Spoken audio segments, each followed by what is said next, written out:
The Milky Way Galaxy, the colossal spiral system that cradles our solar system, is fundamentally defined by change, built through accretion, and destined for cosmic transformation. Far from being a pristine, isolated structure, it is a dynamic assembly that has grown by gravitationally consuming smaller stellar systems over billions of years, a process often dubbed galactic cannibalism. The most tangible evidence of this ongoing consumption comes from the vast arcing ribbons of stars known as stellar streams, which are the debris left behind as dwarf galaxies succumb to our galaxy's immense tidal forces. The Sagittarius dwarf spheroidal galaxy, for example, is currently being stretched into a gigantic, looping trail that wraps almost entirely around the Milky Way's disk, with astronomers meticulously mapping its stellar remnants. This process of tidal stripping provides the Milky Way with new stars, fresh gas, and, crucially, additional dark matter, all contributing to its continued increase in mass and complexity. This continuous influx of material feeds the galactic accretion disk, a diffuse reservoir of gas surrounding the galaxy that slowly rains down onto the plane, fueling new cycles of star formation. Looking forward, the fate of the Milky Way is inextricably tied to its closest giant neighbor, the Andromeda Galaxy M31. The two galaxies are presently on a collision course, approaching each other at a velocity of roughly 110 kilometers per second. This inevitable event, set to commence in about 4.5 billion years, will not be a sudden catastrophic impact. Due to the vast distances between individual stars, the initial encounter will involve a gradual, chaotic merging of their gravitational fields and interstellar media. The event, which will span hundreds of millions of years, will ultimately result in the formation of a much larger, roughly elliptical galaxy, humorously nicknamed Milky. This merger will trigger intense bursts of star formation as the turbulent gases from both galaxies collide and compress. In the short term, even our closer satellites exert immense influence. The Large Magellanic Cloud LMC, a major satellite galaxy, is currently passing near the Milky Way for perhaps the first time. Its substantial mass is gravitationally tugging on our disk, contributing significantly to its observed warping and potentially increasing the rate of matter accretion into the galactic center. This constant gravitational interaction, both locally and across intergalactic space, is the primary driver of galactic evolution, ensuring that the Milky Way remains a restless, ever-changing entity throughout cosmic time. The study of these mergers, both historical and predicted, is vital for understanding how all massive galaxies achieved their present structure and mass. The solar system is an active traveler, not a static fixture.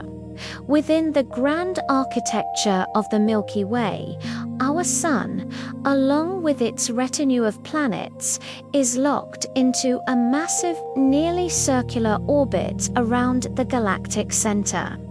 Located over 26,000 light-years away in the direction of the constellation Sagittarius.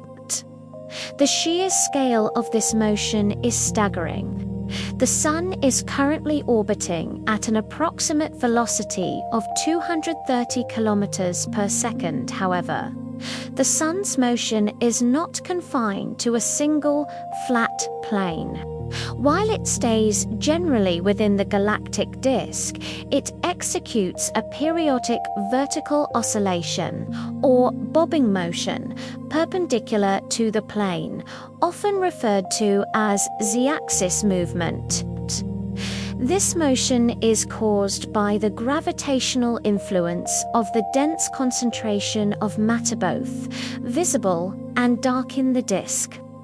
When the Sun passes above the midplane, the concentrated mass below pulls it back down, and conversely, when it passes below it. This oscillation period is estimated to be around 60 to 70 million years, meaning the Sun crosses the midplane approximately 3 to 4 times during one galactic year. The z-axis oscillation has been a source of significant, albeit controversial, speculation regarding its potential link to Earth's geological and biological history. Some theories hypothesize that the Sun's passage through the dense midplane every few tens of millions of years could increase the tidal forces acting on the distant Oort cloud, potentially sending a shower of comets toward the inner solar system, thereby increasing the probability of catastrophic impact events and mass extinctions. While highly debated and often associated with the debunked Nemesis hypothesis, this concept underscores that Earth's environment is intrinsically tied to the complex three-dimensional dynamics of the Milky Way. The overall path of the Sun is therefore a complex helix, spiraling through space as it orbits the galactic core, a testament to the immense organized gravity governing our cosmic home. Precision measurements from missions like Gaia are now working to refine the exact period and amplitude of this vertical motion, offering further insights into the distribution of mass within the disk. The observation that led to the discovery of dark matter is one of the most significant revolutions in 20th century astronomy, fundamentally rewriting our understanding of the mass budget of the Milky Way.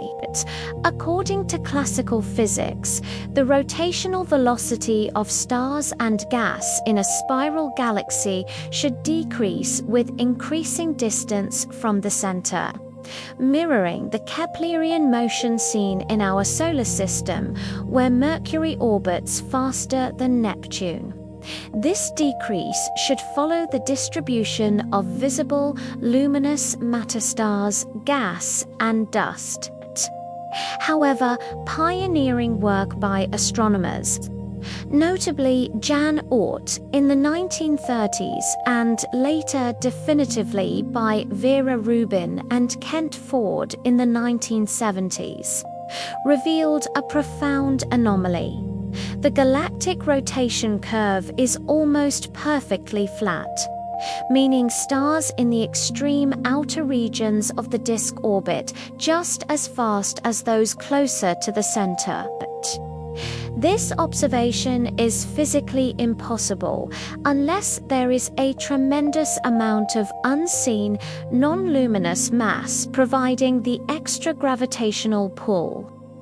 This required unseen mass is what we call dark matter. Estimates indicate that dark matter accounts for approximately 90% of the total mass of the Milky Way, with visible matter being a mere 10% component. Dark matter is theorized to exist in a massive spheroidal structure known as the dark matter halo, which completely envelops the galactic disk and extends far into the surrounding space. The density profile of this halo is crucial. Models like the Navarro-Frank-White NFW profile suggest that the density of dark matter increases toward the center but remains substantial, even at the galaxy S edges. This pervasive gravitational scaffolding is the true structure that holds the fast-spinning spiral galaxy together, preventing the outer stars from being flung away. The nature of dark matter remains one of the greatest unsolved mysteries in science. Since it does not interact with the electromagnetic force, it neither absorbs, emits, nor reflects light, cannot be observed directly. The most widely accepted hypothesis suggests it is composed of exotic subatomic particles known as weakly interacting massive particles, WIMPs. Billions of WIMPs are theoretically passing through the Earth and our bodies every second. Yet their interaction cross-section with normal baryonic matter is minuscule. International collaborations are currently running deep underground. Experiments to detect the rare collision of a WIMP with an atomic nucleus. Alternative theories include very light particles, such as ixions, or even more radical concepts, such as modified Newtonian dynamics, MOND, which proposes that gravity itself behaves differently at very low accelerations, eliminating the need for dark matter entirely. Though MOND struggles to explain observations at the scale of galactic clusters. Nevertheless, the reality of the Milky Way S-flat rotation curve firmly establishes dark matter as the galaxy S dominant and essential component. The galactic center, located 26,000 light-years away in the direction of the constellation Sagittarius, is the gravitational and structural heart of the Milky Way, defined by a colossal supermassive black hole and an immense, complex stellar population. Dominating this region is Sagittarius A*, a black hole with a mass equivalent to approximately 4 million suns. While currently in a quiescent or starving state, its gravitational influence is palpable, evidenced by the extreme orbits of the stars immediately surrounding it. Astronomers have tracked the motion of the star S2, which orbits SGRA*, every 16 years, whipping past the black hole at speeds approaching 3% of the speed of light. S2's orbit has been critical not only for accurately measuring the mass of S*, but also for providing the most precise test yet of Einstein's general relativity in an extreme gravitational field, demonstrating the relativistic precession of its periapsis. SGRA** is embedded within the galactic bulge, a densely packed structure that houses approximately 10 billion stars and constitutes the inner region of the galaxy. This bulge is not a simple sphere. It is a complex, elongated structure that features a prominent galactic bar, a massive peanut-shaped concentration of stars extending several thousand light-years across the core. This bar is a temporary, non-axisymmetric feature that rotates and exhibits strong streaming motions among its stars, which are key to understanding the dynamics and evolution of the entire galaxy. The bar acts as a gravitational mechanism to funnel gas and stars inward toward the center, contributing to star formation in the bulge and occasionally supplying fuel to SGRA*. Evidence of SGRA*'s immense past activity is visible in the form of the Fermi bubbles, two colossal, symmetrical structures of plasma and gamma-ray emission that extend more than 25,000 light-years above and below the galactic plane. These bubbles are believed to be the remnants of massive energetic jets, or outflows generated by SGR**, when it was much more active, perhaps in a miniature quasar-phasor few million years ago. Analyzing the bubbles reveals that the total energy output during this period was equivalent to 100,000 supernova explosions. This finding underscores that the core is not perpetually quiet. It oscillates dramatically between periods of extreme violence and its current, relatively tranquil state. The galactic center is a dynamic high-energy environment where the forces of gravity, magnetic fields, and immense stellar density combine to create the most exotic and powerful phenomena in our galaxy. The magnificent spiral arms that characterize the Milky Way are not static, material structures like spokes on a wheel, but rather transient, dynamic features governed by physics that dictate stellar birth and death. The primary mechanism explaining their existence is the density wave theory.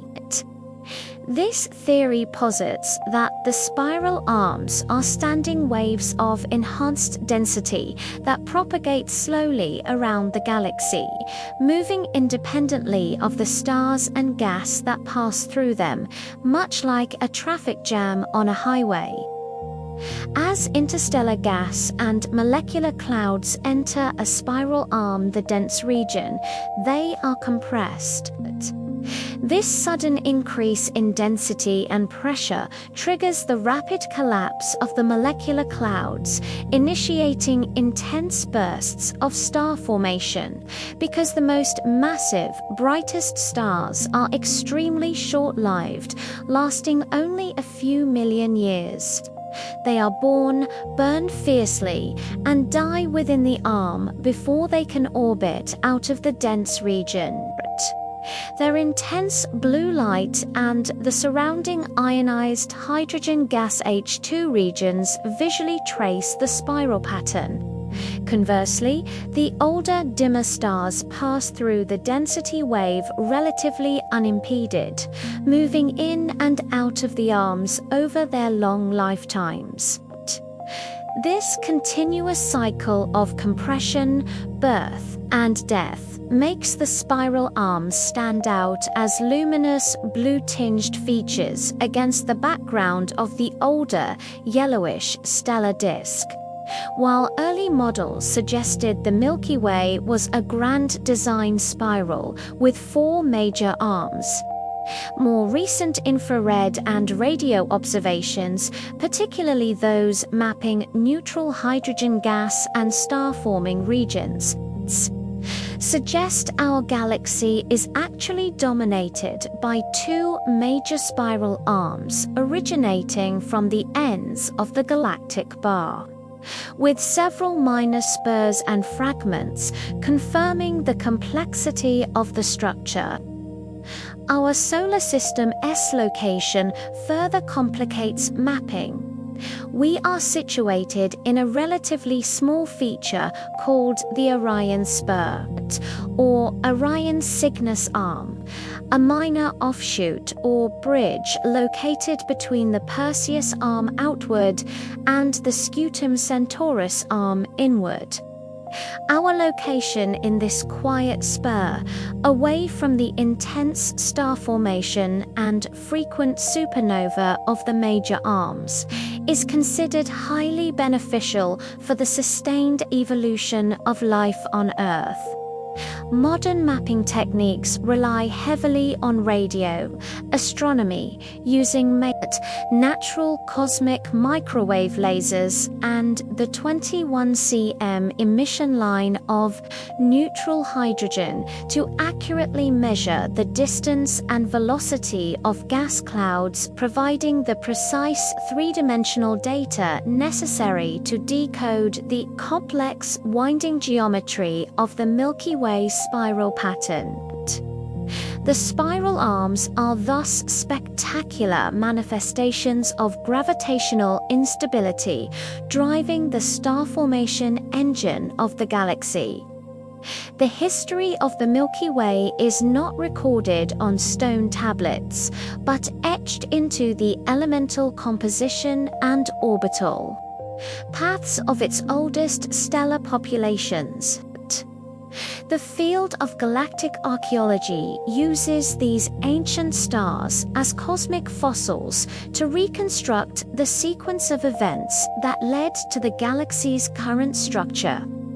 A key discriminator in this field is metallicity, the proportion of elements heavier than hydrogen and helium.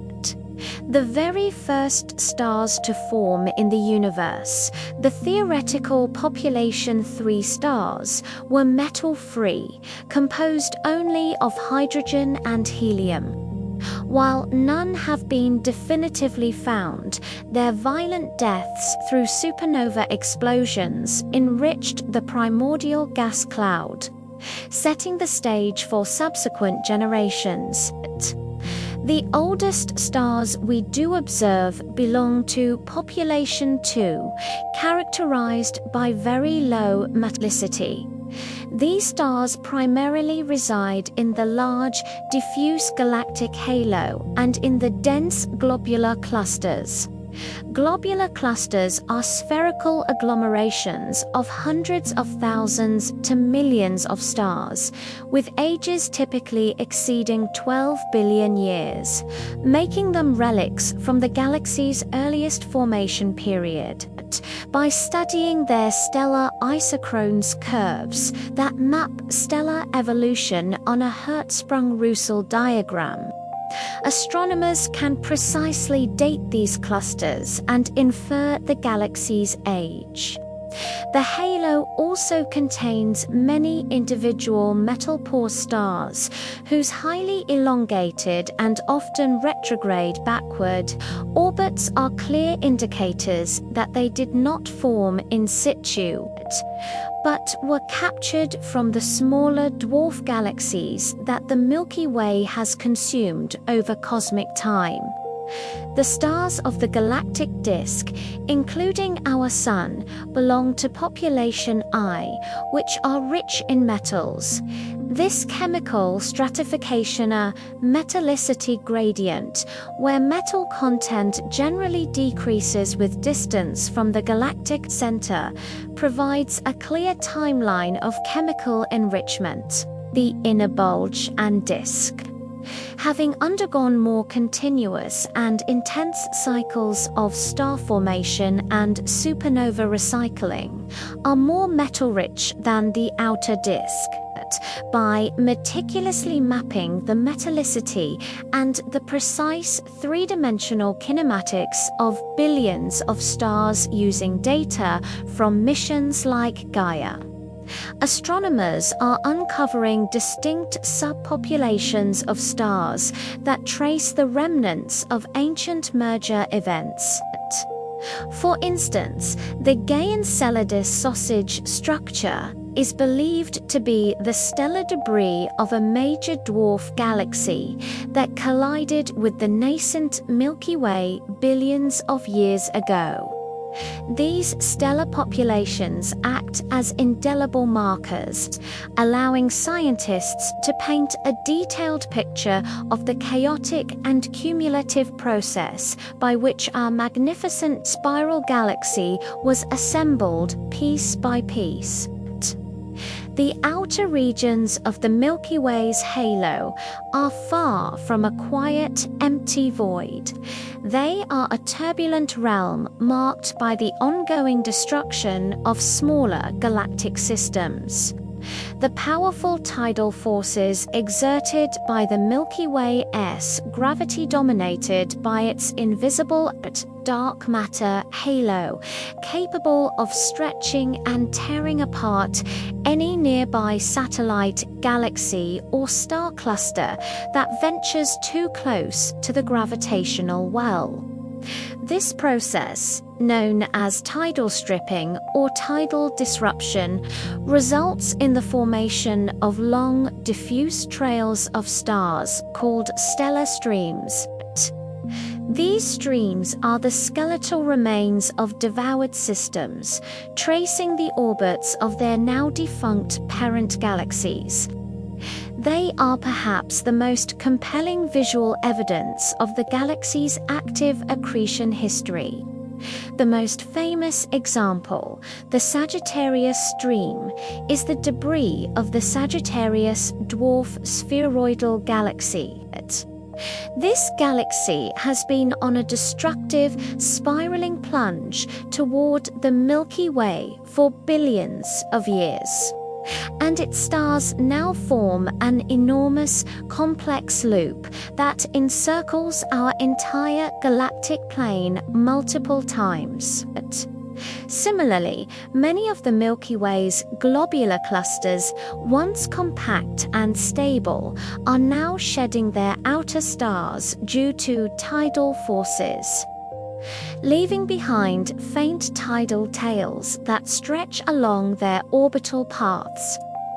The Palomar 5 globular cluster is an excellent example of a system being actively disrupted, leaving behind a stream thousands of light-years long. The study of these stellar streams is not only vital for galactic archaeology, the names and ages of past victims, but is also a critical tool for mapping the distribution of the Milky Way's dark matter halo. The shape and velocity of the streams are exquisitely sensitive to the gravitational potential of the entire galaxy.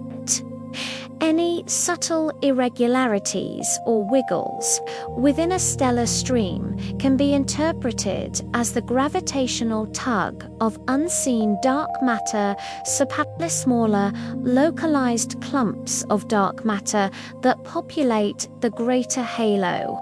By modeling the dynamics of these streams, astronomers can constrain the density, size, and shape of the invisible dark matter component far better than by simply observing the galactic rotation curve alone.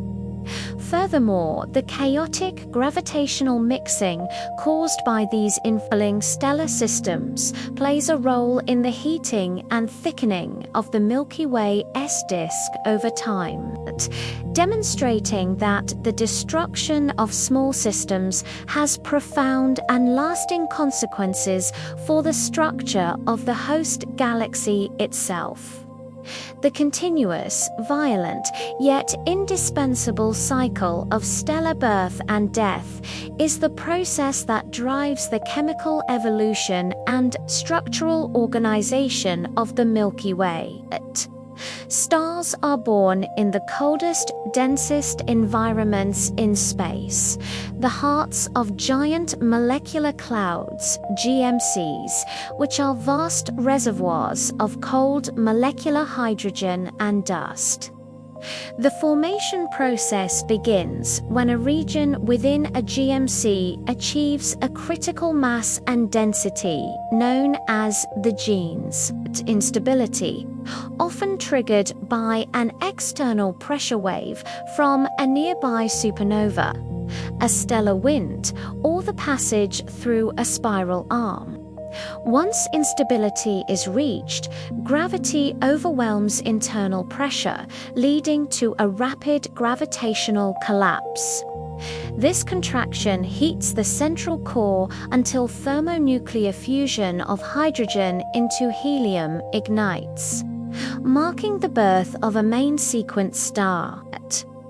The death of these stars is equally crucial. Stars like our Sun end their lives relatively quietly, shedding their outer layers to form a planetary nebula and leaving behind a dense white dwarf.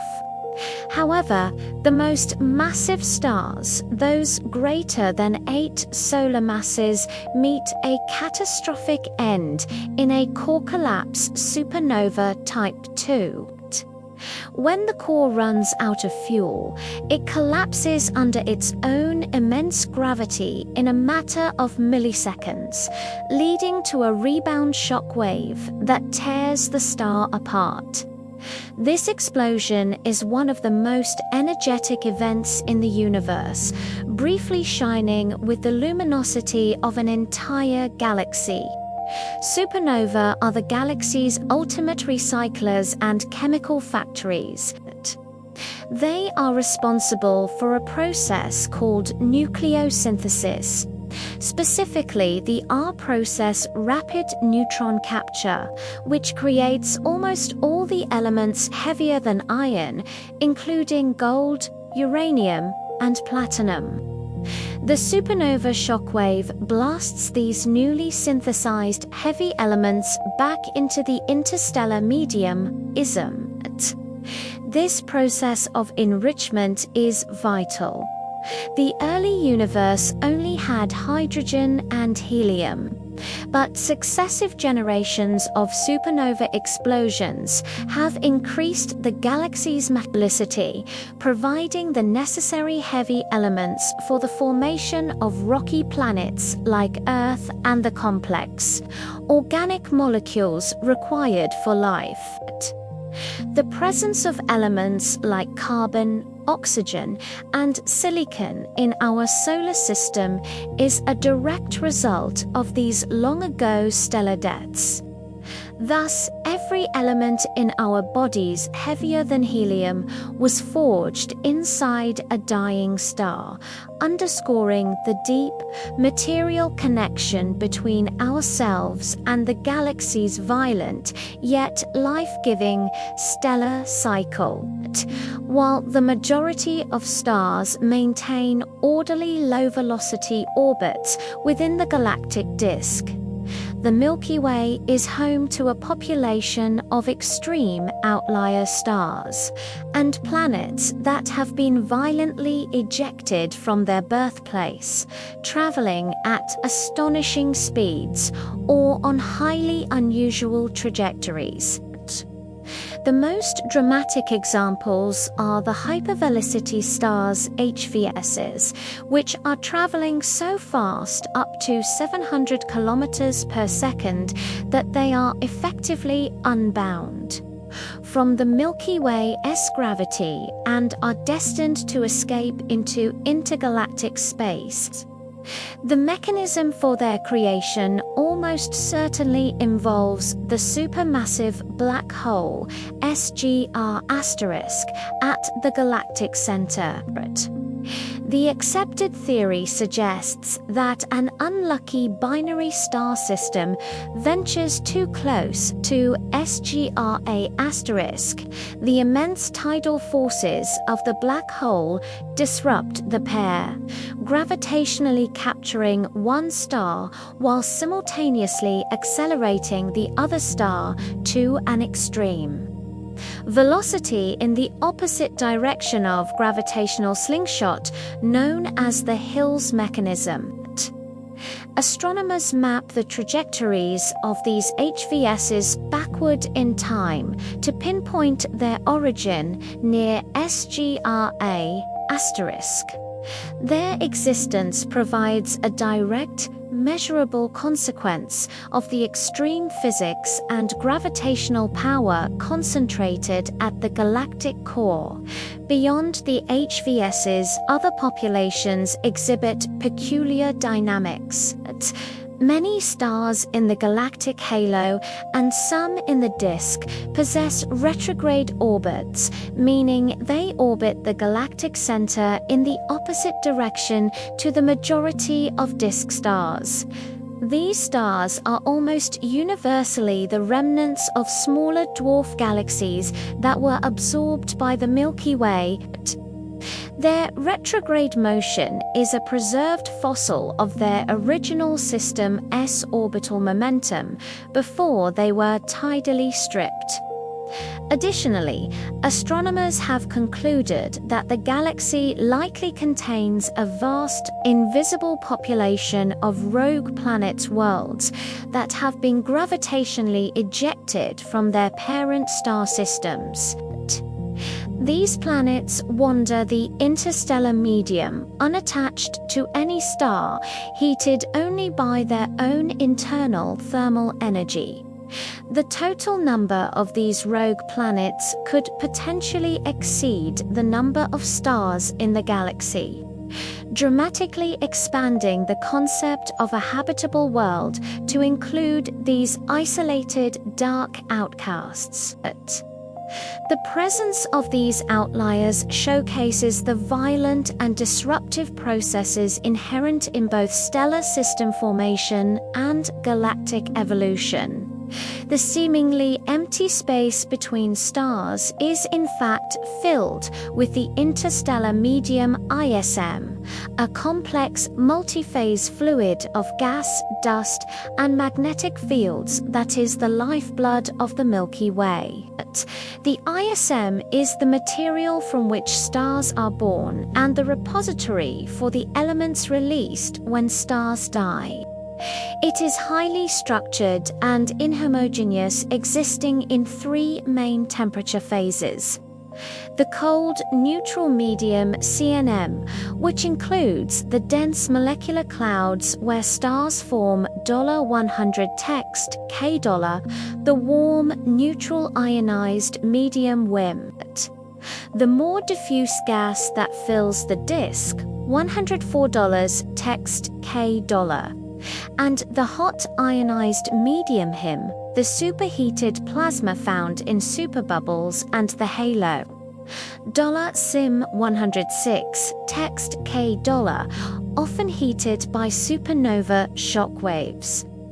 A key component of the ISM is interstellar dust, microscopic solid particles, silicates, graphite, and complex organic molecules like polycyclic aromatic hydrocarbons, or PAS, that make up about 1% of the ISM's mass.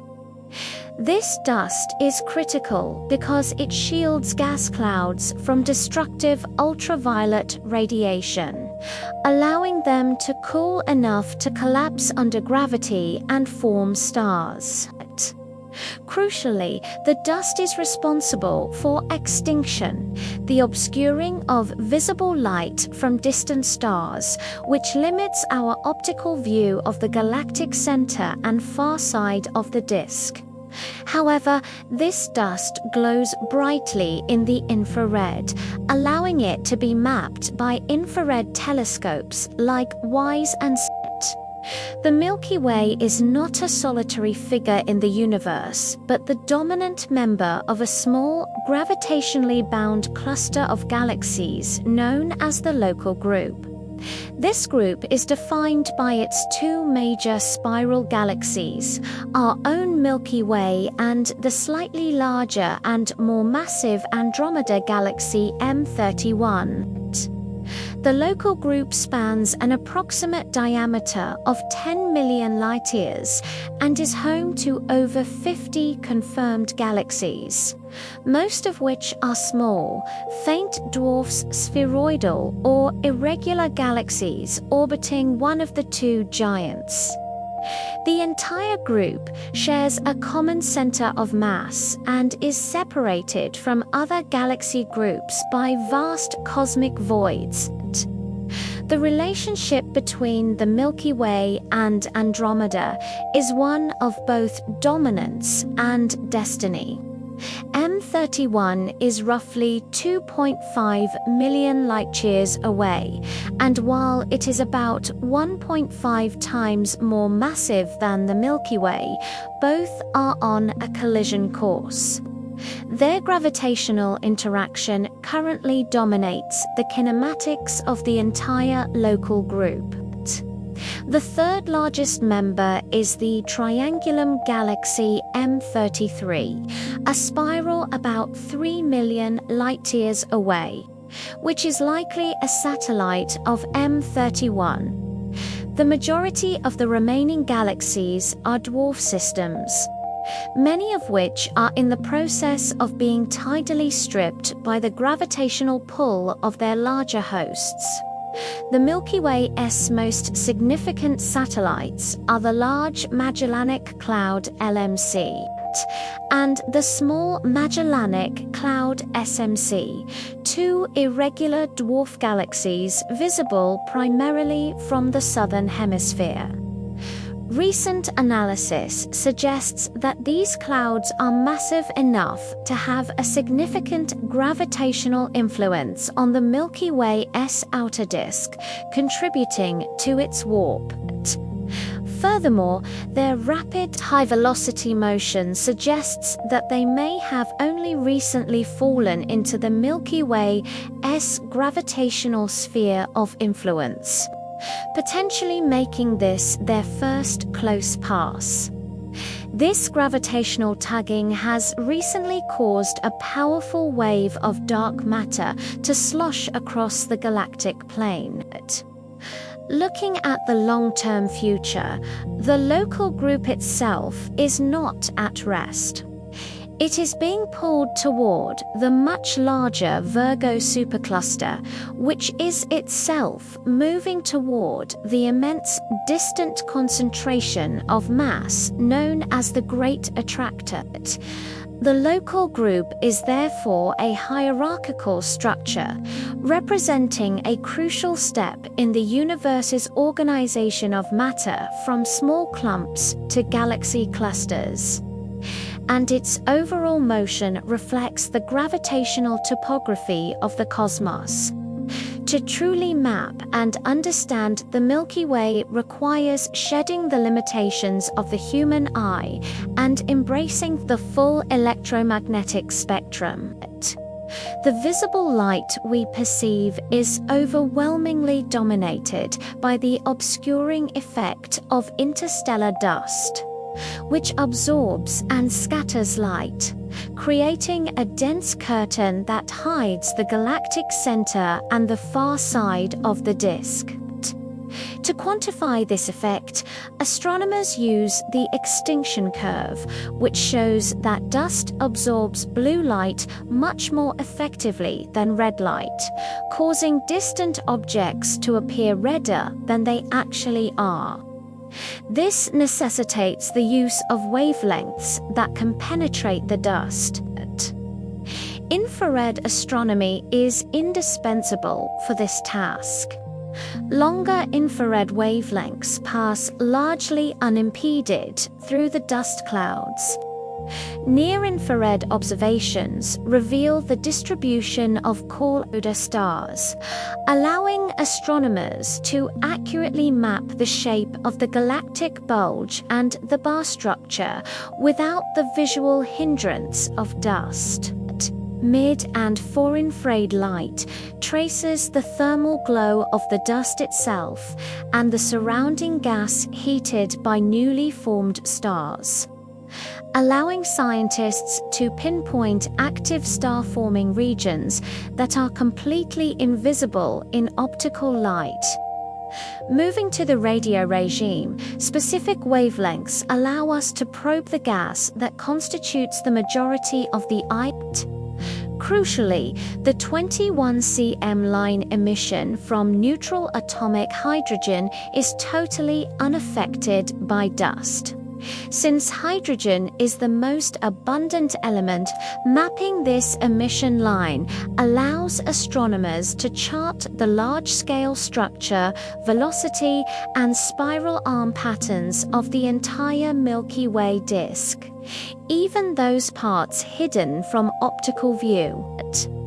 At the high-energy end, X-rays and gamma rays map the most violent phenomena. X-rays reveal the superheated plasma in the galaxy S hot halo and the presence of accretion disks around neutron stars and black holes. Gamma rays trace the decay of radioactive elements from supernova and the interaction of high-energy cosmic rays with the interstellar gas. Only by compiling these multi-wavelength images from radio S cold hydrogen to gamma ray S cosmic explosion scan, scientists create a comprehensive multi-dimensional model of the Milky Way, detailing its hidden components and energetic processes. The final frontier in understanding the Milky Way is achieving a precise, three-dimensional cartography of its components, a feat largely realized through the revolutionary Gaia mission of the European Space Agency. Prior to Gaia, astronomers knew the distance and motion of only a few thousand stars with high accuracy. Gaia has expanded this census to over 2 billion stars, providing unprecedented astrometric data. Gaia measures the parallax, the tiny apparent shift in a star's position as the Earth orbits the Sun, with micro-arcsecond precision. This direct geometric method provides the most accurate distance measurements for stars within tens of thousands of light-years, fundamentally recalibrating the galaxy's distance scale. Gaia also measures the proper motion, tangential velocity, and radial velocity of these stars, giving astronomers their complete three-dimensional kinematic vector. This wealth of motion data is essential for dynamic modeling. It reveals the spiral pattern's rotation, confirms the rotation curve, and maps the subtle gravitational influences of dark matter substructures. The discovery of the Gaian-Enceladus sausage merger remnant, for instance, was made possible by finding a vast population of halo stars moving on similar, unusual trajectories beyond Gaia's direct measurements. The galaxy's scale is constrained using standard candles, objects with known intrinsic luminosities. The most important of these are Cepheid variable stars and are Arlyri variable stars. Cepheids exhibit a well-defined period luminosity relation. The brighter the star, the longer its pulsation period. By measuring the period and the apparent brightness of a Cepheid, astronomers can calculate its precise distance, allowing them to measure the distances to entire star-forming regions and map the full extent of the spiral arms. These standard candles have been crucial for defining the size of the Milky Way and for recalibrating the entire cosmic distance ladder. The combination of Gaia-S precision astrometry and the use of Cepheid variables provides the highest resolution map of the Milky Way ever achieved, refining our understanding of its overall mass, its non-planar structure, the galactic warp and flare, and the delicate balance between its stellar disk and its invisible dark matter halo. The vast space between the stars of the Milky Way is not a perfect vacuum, but is continuously permeated by a pervasive high-energy phenomenon known as cosmic rays. These rays are not electromagnetic radiation like light, but rather atomic nuclei, primarily high-speed protons, about 90%, but also helium nuclei, and heavier elements, and a small fraction of electrons that have been accelerated to near relativistic speeds. Their energies are staggering, often exceeding anything that can be replicated in particle accelerators on Earth. With some ultra-high energy cosmic rays UHECRS carrying kinetic energies equivalent to a fastball. These particles contribute significantly to the total energy density of the interstellar medium, rivaling that of starlight and the galactic magnetic field. Understanding their origin, propagation, and interaction is crucial for a complete physical model of the galaxy. The majority of galactic cosmic rays are thought to originate from the most violent events within the Milky Way: supernova explosions. When a massive star dies, the resulting shockwave propagates supersonically through the interstellar medium, acting as a giant natural particle accelerator. The process, known as diffusive shock acceleration, efficiently sweeps up ambient charged particles and boosts them to immense energies. The magnetic irregularities within the supernova remnant shell cause the particles to repeatedly cross the shock front, gaining energy with each passage. This mechanism is believed to account for cosmic rays up to energies of about $1015 electron volts, the Ni in the cosmic ray spectrum. While we have strong evidence pointing to supernova remnants as the primary source, pinpointing the exact birthplace of individual cosmic rays is virtually impossible. Due to the influence of the galactic magnetic field the GMF, though weak on the order of a few microgauss, is strong enough to continuously deflect and randomize the paths of these charged particles. Instead of traveling in straight lines, cosmic rays spiral along the magnetic field lines, scattering off irregularities and effectively making their movement a random walk throughout the galaxy. This isotropic movement means that by the time a cosmic ray reaches Earth, its directional memory of its origin is entirely lost. However, the interaction of these wandering particles with interstellar gas is highly informative. Collisions produce characteristic gamma rays and neutrinos, which astronomers can detect, allowing them to map regions of high cosmic ray density and indirectly trace their distribution throughout the disk and halo. The GMF is thus essential for cosmic ray confinement, acting as a giant magnetic bottle that holds the energized particles within the galaxy. The pressure exerted by this pervasive sea of cosmic rays, when combined with the thermal pressure of the gas and the pressure of the GMF, is substantial. This pressure plays a direct role in generating the galactic wind or outflow in regions of intense star formation where multiple supernovae explode in quick succession. They create large superheated plasma bubbles. The combined thermal and cosmic ray pressure in these bubbles becomes so high that it overcomes the galaxy's gravitational pull and the confining tension of the GMF.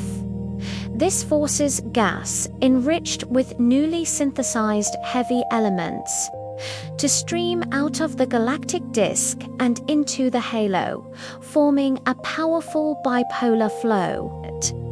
This galactic wind is a critical, self-regulating mechanism. By expelling gas, it slows down the rate of star formation in the disk, helping the galaxy to maintain a state of equilibrium.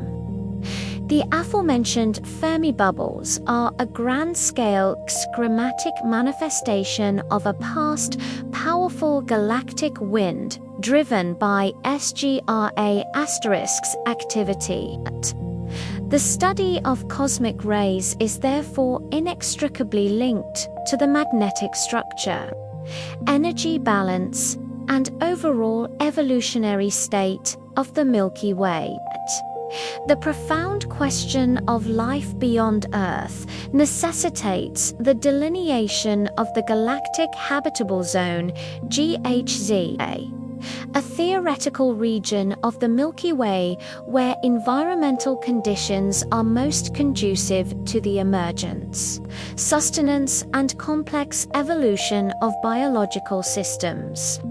The GHZ is not defined solely by the presence of liquid water, as is the case for a single star system's habitable zone, but by a delicate balance of competing galaxy-wide phenomena, Goldilocks area between too little and too much stellar activity. One critical constraint is metallicity, the abundance of elements heavier than hydrogen and helium. These elements are forged in the hearts and explosions of stars and are essential for forming rocky terrestrial planets. The inner regions of the galaxy possess the highest metallicity due to more rapid and complete chemical enrichment over time. Therefore, planets are more likely to be found here. However, this advantage is offset by the overwhelming stellar density and associated hazards near the galactic center, and in the inner spiral arms. High stellar density dramatically increases the frequency of close stellar encounters, which can destabilize planetary orbits. Crucially, the inner galaxy suffers from an unacceptably high rate of catastrophic events, primarily supernova explosions and intense radiation from the occasionally active supermassive black hole SGRA*. Supernova, while necessary for enrichment, pose an existential threat. A supernova occurring within a critical distance of approximately 30 light-years can strip a planet's atmosphere or irradiate its surface with lethal doses of cosmic rays and X-rays, causing mass sterilization. Consequently, the GHZ is hypothesized to exist in an intermediate ring, generally estimated to be between 7 and 9 kiloparsecs, about 23,000 to 30,000 light-years from the galactic center. This zone offers a just right combination: sufficient metallicity to build rocky planets, but low enough stellar density to ensure long periods of quiet evolutionary stability.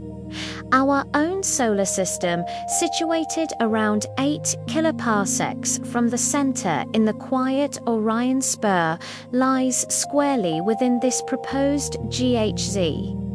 Furthermore, the orbital dynamics of a star system within the GHZ are important.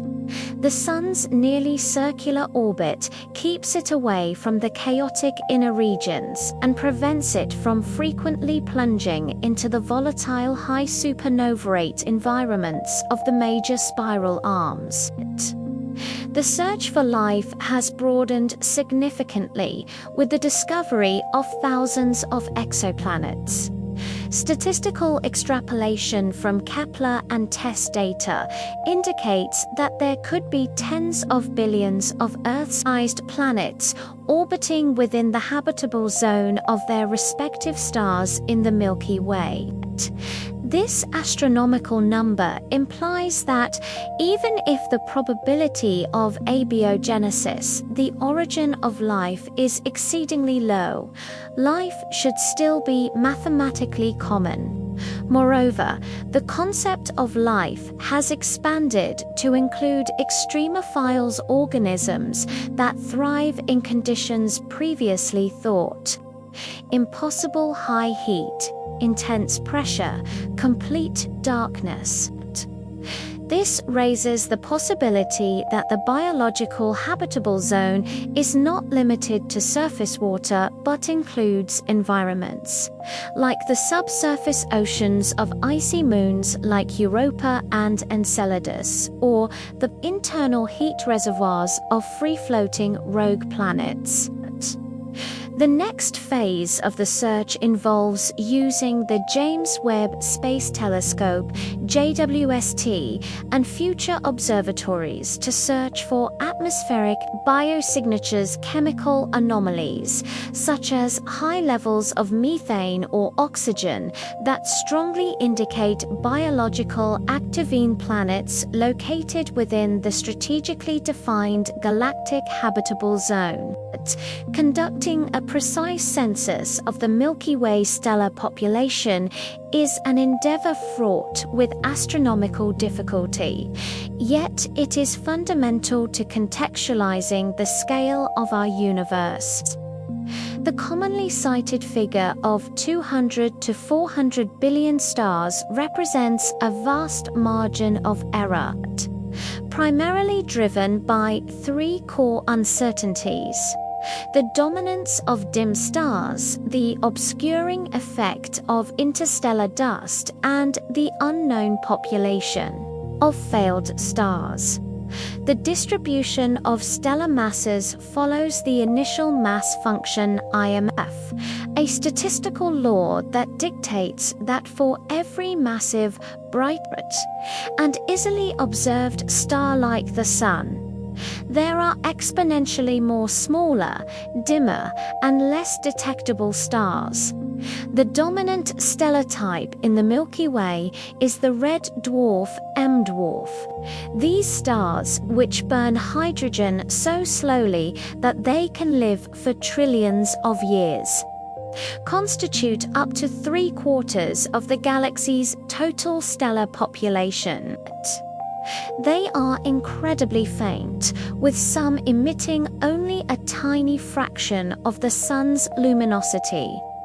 Detecting them is challenging, even in the Sun's immediate neighborhood, and they become practically invisible when trying to survey the densely populated galactic bulge, where dust extinction is severe.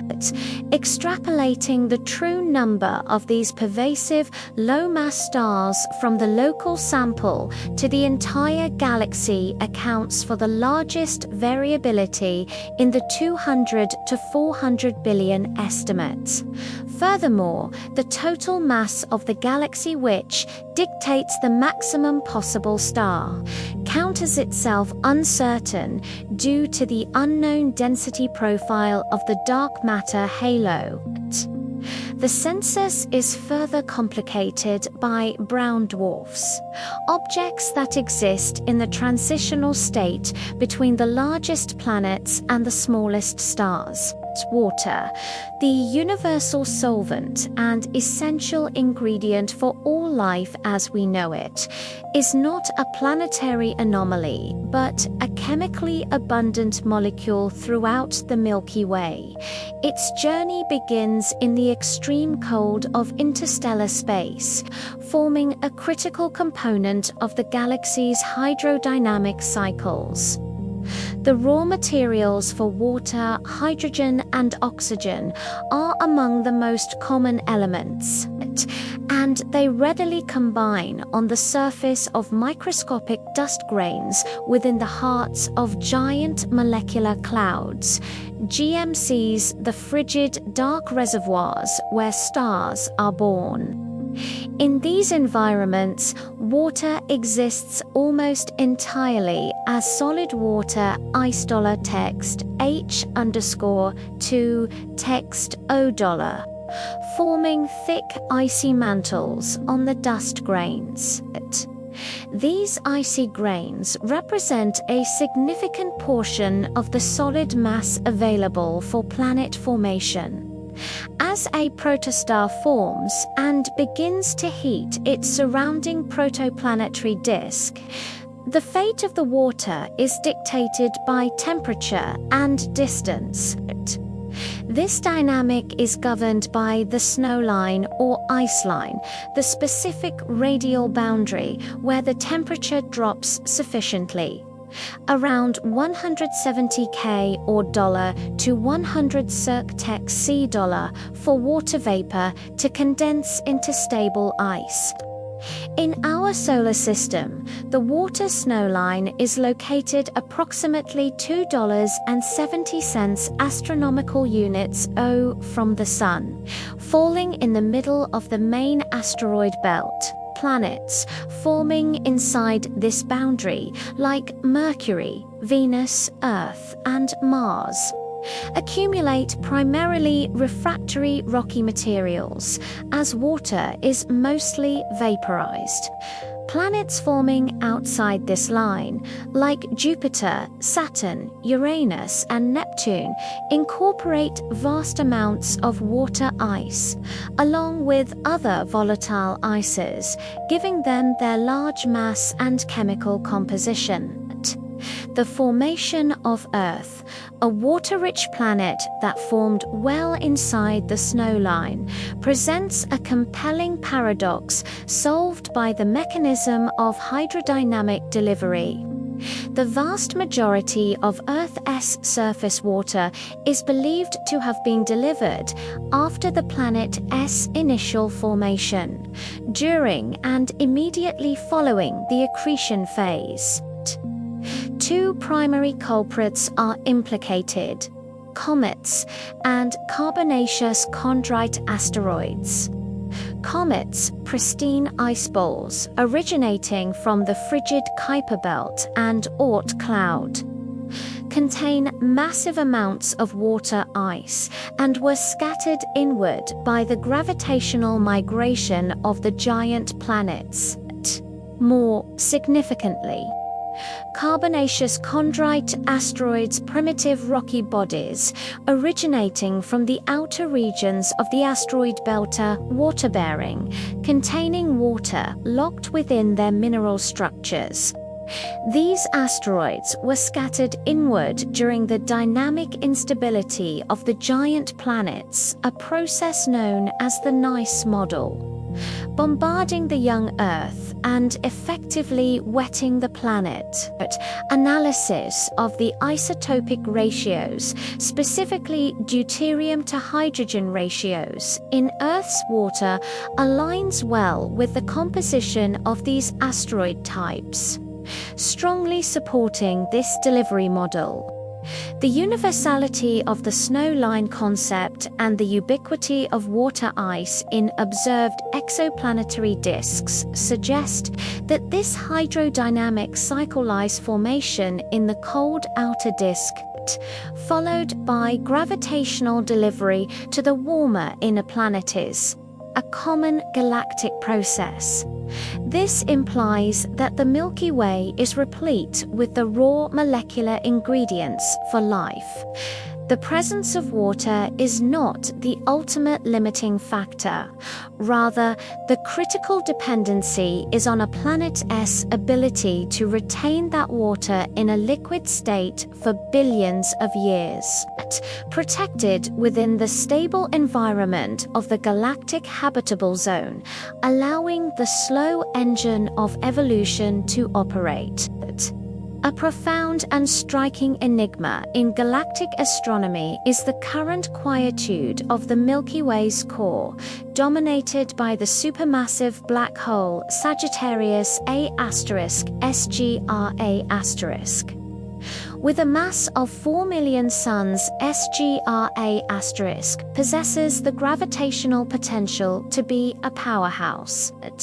Yet, it is currently in a state of extreme quiescence, emitting minimal radiation and consuming matter at a rate that is barely discernible. This subdued nature stands in stark contrast to the active galactic nuclei, AGN, found in many other galaxies, which are driven by supermassive black holes furiously consuming gas and dust to create the most luminous objects in the cosmos. A quasar can outshine its entire host galaxy by orders of magnitude. The reason for SGRA**'s dormancy is primarily fuel starvation. The gas immediately surrounding the black hole is not in a favorable state to be efficiently swallowed. The gas is too hot and too sparse. But the immense tidal forces and the low-level energy feedback from SGRA** itself prevent the gas from cooling and collapsing into a stable, geometrically thin accretion disk, the engine necessary to power an agent, without the continuous, large-scale influx of cold, dense fuel. The black hole remains at a trickle feed rate, capturing only the occasional small gas cloud or the outer envelope of a passing star. The resulting low luminosity output is classified as a low ionization nuclear emission line region, LINER. The faintest class of AGN. However, the history of the core is one of cyclical violence. The discovery and study of the colossal Fermi bubbles provide irrefutable evidence that SGRA** has experienced massive outbursts in the past, likely within the last few million years. These bubbles were formed by enormous energetic jets launched from the black hole S-poles during a period when SGRA** was gorging on a large supply of gas, effectively operating as a low-level quasar for hundreds of thousands of years. This demonstrates that the black hole possesses the capacity for immense power and that its activity level is purely a function of its current fuel supply. The oscillation between violent activity and extended quiescence is thought to be a common trait of supermassive black holes across the universe. The ultimate end to SGRA**'s current quiet phase is inevitable. As the Milky Way's central bar continues to evolve and the galaxy continues to accrete satellites, more gaseous material will be funneled toward the core, eventually creating the conditions for a major fueling event. The most dramatic and certain catalyst for future activity will be the impending collision with the Andromeda Galaxy, M31. The gravitational upheaval during the merger will throw immense quantities of gas and dust from the stellar disks into the gravitational domains of both supermassive black holes. As they spiral closer together, a catastrophic inflow of fuel will occur, almost certainly igniting both black holes into a dual quasar phase that will make the newly merged Andromeda Galaxy one of the most luminous objects in the nearby universe, an intense, brilliant event that will forever end the quiet era of our galactic core. The Milky Way is not a closed system of static components. Rather, it engages in a continuous and violent exchange of matter between its thin disk and its vast spherical halo. This dynamic circulation of gas, driven primarily by stellar explosions and known as the galactic fountain, is a critical mechanism for regulating the galaxy's star formation rate and facilitating the chemical enrichment of its components. The process is initiated in the disk's active star-forming regions. When massive stars die as core collapse supernova type 2, they inject tremendous amounts of energy, both kinetic and thermal, into the surrounding interstellar medium (ISM). If multiple supernovae occur in close proximity, they can create gigantic superheated bubbles of plasma, called superbubbles, that rapidly expand. The combined pressure from the hot gas and the embedded cosmic rays is sufficient to overcome the gravitational pull of the galactic disk.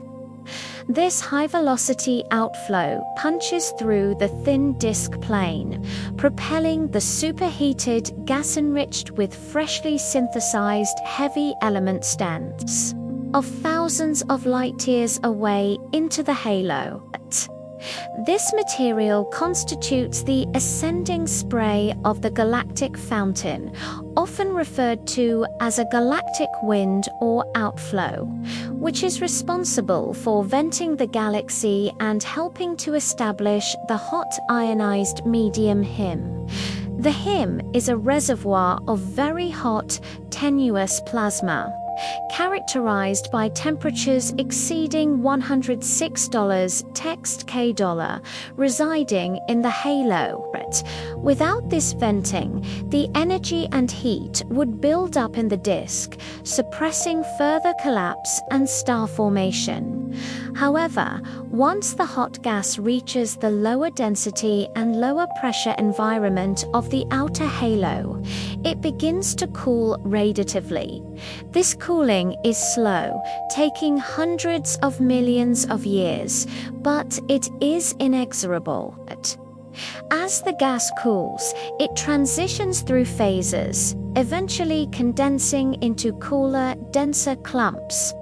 Gravity then takes over, pulling this material back toward the galactic disk. This descending flow, often referred to as high-velocity clouds (HVCs), is the return splash of the fountain.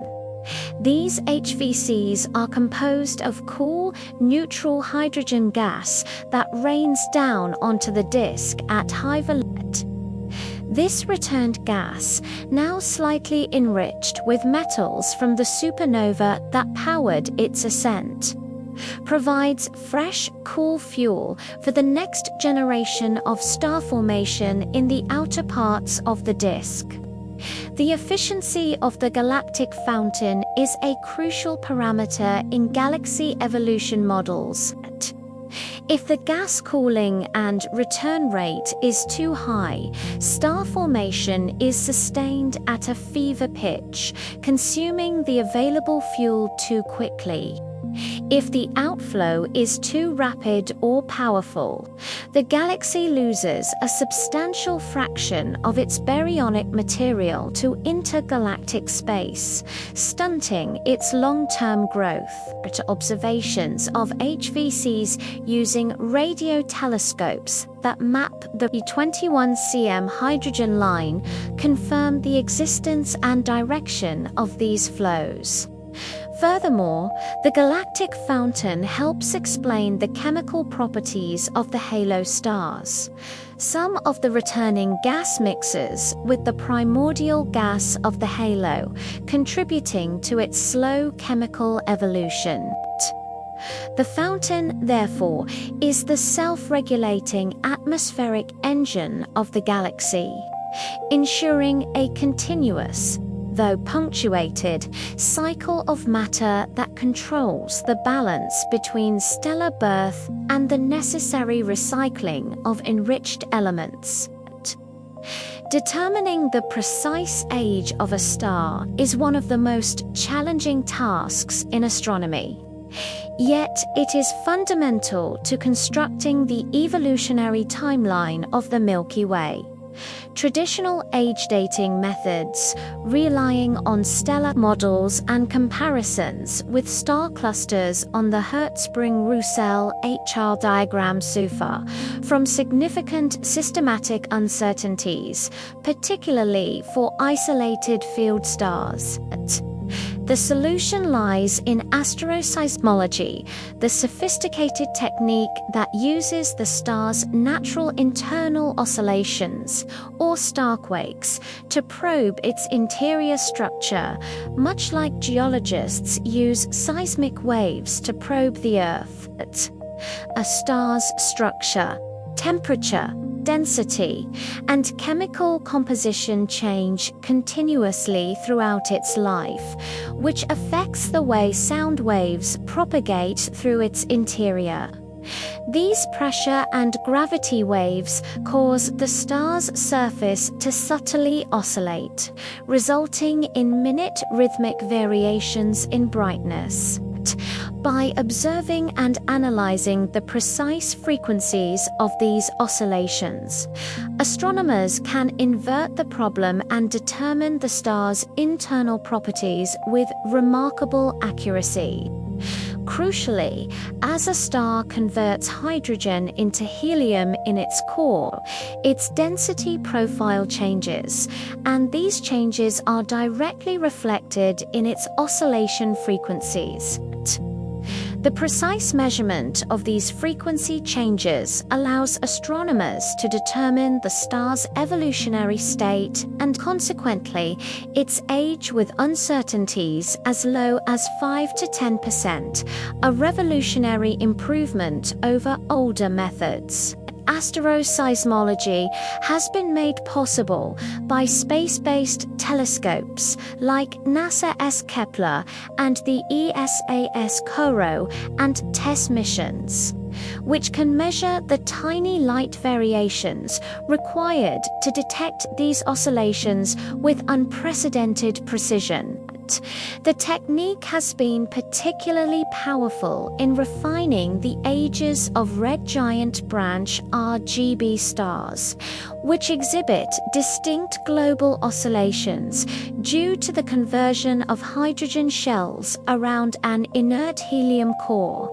By accurately mapping the ages of vast populations of stars across the galactic disk and halo, astroseismology provides an essential time dimension to the kinematic and chemical maps generated by missions like Gaia. For instance, combining Gaia's precise spatial and velocity data with astroseismic ages allows scientists to study how the rotation, speed, and thickness of the galactic disk have changed over time, revealing the history of merger events and gravitational disturbances. Furthermore, astroseismology helps to resolve ambiguities in stellar evolution models, such as the initial helium content and the precise extent of core overshoot, the mixing of material just outside the convective core. 4 exoplanet studies. Knowing the host star's accurate age is vital for understanding the planet's evolutionary history and habitability. The technique essentially transforms stars from simple points of light into three-dimensional laboratories, providing the most accurate chronometers available to map the birth and evolutionary history of the Milky Way, allowing astronomers to date the formation of specific stellar populations and trace the timeline of the galaxy's most ancient components. One of the most profound, unresolved questions in cosmology is the problem of the missing baryons. Baryons are the particles that make up all normal matter, protons and neutrons, and thus constitute all the elements we can see: stars, planets, gas, and dust. Based on the highly precise measurements of the fluctuations in the cosmic microwave background, CMB radiation, and Big Bang nucleosynthesis models, cosmologists can accurately calculate the total amount of baryonic matter that should exist in the universe. This theoretical amount is approximately 5% of the total energy density of the universe, the other 95% being dark matter and dark energy. However, when astronomers sum up all the baryonic matter they can actually observe in galaxies, galaxy clusters, and the intergalactic medium IgM, a significant fraction, about half, is missing from the count. This major discrepancy implies that the missing baryonic matter is located somewhere that is currently too diffuse and too hot to be easily detected. The most compelling candidate for this reservoir of missing matter is the warm-hot intergalactic medium, WHIM. The WHIM is theorized to be a network of tenuous filamentary gas structures spanning intergalactic space. Heated to temperatures ranging from $105 text K dollar to $107 text K dollar by. The powerful outflows and shock waves generated by galactic formation and stellar winds. At these temperatures, the gas is highly ionized, meaning its electrons have been stripped from the atomic nuclei. The high ionization makes the WHIM nearly invisible to optical and radio telescopes, which rely on emission from neutral or partially ionized atoms. Instead, the WHIM must be detected through subtle spectral signatures, primarily in the X-ray and ultraviolet FUV domains. Astronomers search for the faint absorption lines of highly ionized oxygen, OVI, nitrogen, and carbon in the light spectra of distant quasars as the light passes through the WHIM filaments. While these absorption signatures have successfully detected some portions of the WHIM, confirming its existence, they still do not fully account for all the missing baryons. The missing matter problem is directly relevant to the Milky Way, as the WHIM is thought to be tied to the large-scale cosmic web structure that feeds galaxies. The hot ionized medium HIM in the Milky Way's extensive halo, which is part of the galactic fountain cycle, is essentially the inner cooling portion of the WHIM as it prepares to rain down onto the disk. Accurately modeling the WHIM is essential because this gas constitutes the long-term fuel supply for future galaxy growth. If the amount of baryonic matter available for future accretion is underestimated, then models of galactic evolution will be flawed. The successful detection and characterization of the WHIM, particularly its mass and density, remains one of the highest priorities in modern astronomy, a key to balancing the universe's matter budget and confirming the predictions of the standard cosmological model. $lambda, text CDM $. A common misconception is that stars exist primarily as single entities, like our Sun. In reality, observations show that binary and multiple star systems, where 2, 3, or even more stars are gravitationally bound and orbit a common center of mass, are the rule, not the exception in the Milky Way. Depending on the stellar mass and the environment in which they formed, up to 2/3 of all star systems in the galaxy contain 2 or more stars. This prevalence has profound implications for star formation, planetary dynamics, and the potential for life. Binary systems are broadly classified based on their separation.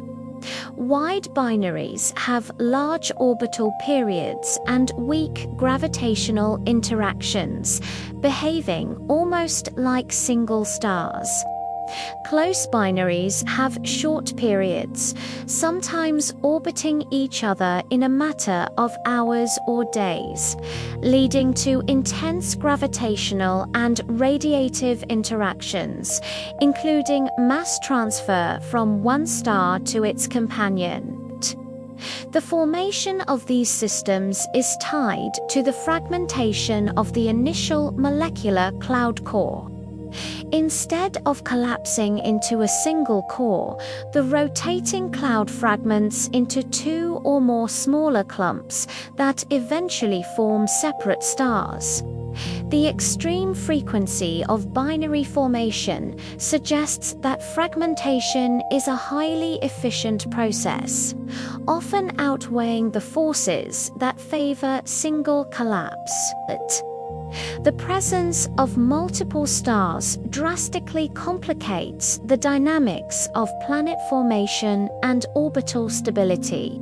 A planet orbiting one star in a binary system known as an S-type orbit must stay close enough to its primary star that the gravitational tug from the companion star does not destabilize its orbit.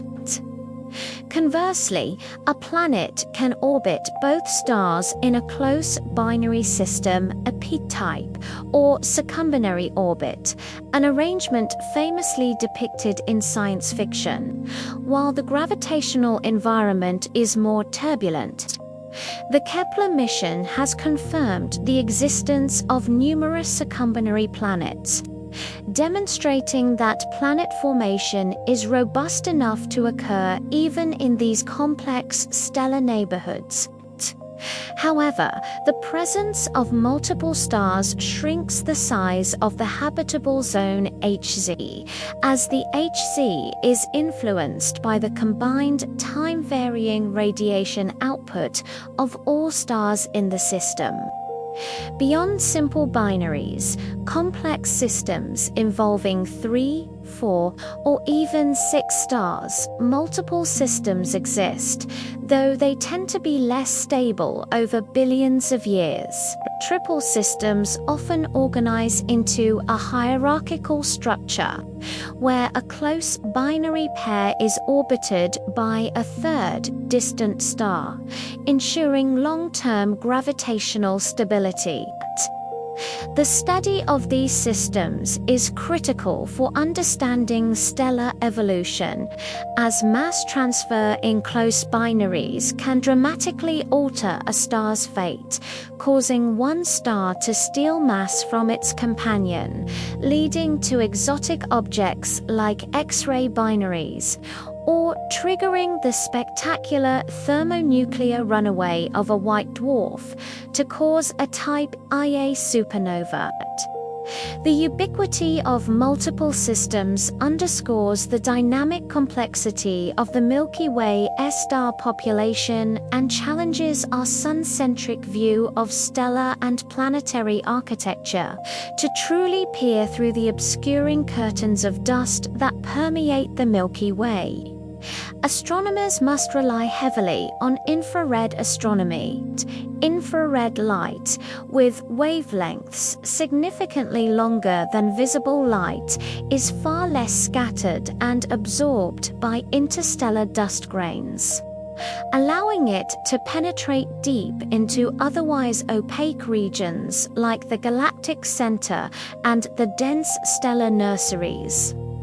Telescopes such as the Spitzer Space Telescope, now retired, and the revolutionary James Webb Space Telescope (JWST), fundamentally transforming our understanding of the galaxy by observing this crucial part of the spectrum.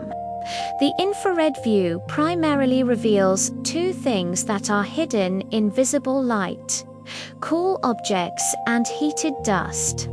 Cool objects, such as forming protostars, brown dwarfs, and young planets, do not emit much visible light, but radiate profusely in the infrared because their internal temperatures are only a few hundred to a couple of thousand kelvins.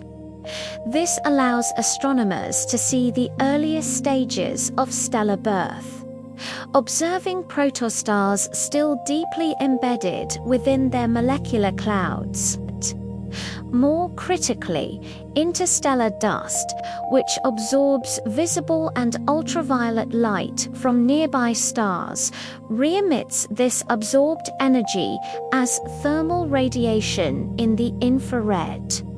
By mapping this infrared glow, astronomers can trace the distribution of dust across the galaxy with high fidelity, confirming the structures of the spiral arms and the shape of the galactic bar. Infrared spectroscopy, the detailed analysis of infrared light across different wavelengths, is particularly powerful for studying the molecular chemistry of the ISM. Every molecule has unique rotational and vibrational modes that absorb and emit light at specific infrared wavelengths, creating distinct spectral fingerprints. This technique has revealed an astonishing chemical complexity in the galaxy. The JWST, operating in the mid-infrared with unprecedented sensitivity, is extending this chemical census by detecting more complex, volatile compounds and ices in protoplanetary disks, providing direct clues about the ingredients available for planet formation in other star systems. Infrared astronomy, therefore, doesn't just provide a clearer picture, it adds a layer of chemical and thermal information that is vital for understanding the physical processes that drive star formation and the conditions under which life's raw materials are synthesized across the Milky Way.